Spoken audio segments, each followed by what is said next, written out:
দুই নাম্বার নিয়ম আর জি সাকিন জের জবর পেশ আর দুই পেশ ওয়াকফের সময় আসলে সেসব জায়গায় ওয়াকফ করলে মনে মনে জজম ধরে পড়তে হয়।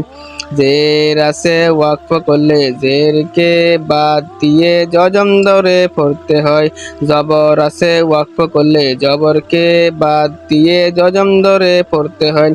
পেশ আছে ওয়াকফ করলে পেশকে বাদ দিয়ে জজম ধরে পড়তে হয়।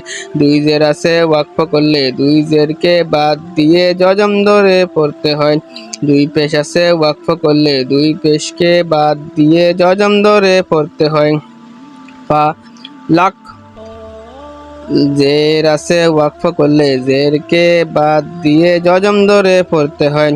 জুল চিহ্ন ওয়াকফে তাম আয়াতকে শেষ করে এই জায়গায় থামতে হয়।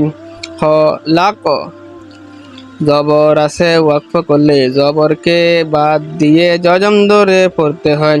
জুল চিহ্ন ওয়াকফে তাম আয়াতকে শেষ করে এই জায়গায় থামতে হয়। আকবার পেশ আছে ওয়াকফ করলে পেশকে বাদ দিয়ে জজম ধরে পড়তে হয়। চিহ্ন ওয়াকফে তাম আয়াতকে শেষ করে এই জায়গায় থামতে হয়। মাসাদ দুই জের আছে ওয়াকফ করলে দুই জেরকে বাদ দিয়ে জজম ধরে পড়তে হয়। চিহ্ন ওয়াকফে তাম আয়াতকে শেষ করে এই জায়গায় থামতে হয়। হাসাদ দুই পেশ আছে ওয়াকফ করলে দুই পেশকে বাদ দিয়ে জজম ধরে পড়তে হয়।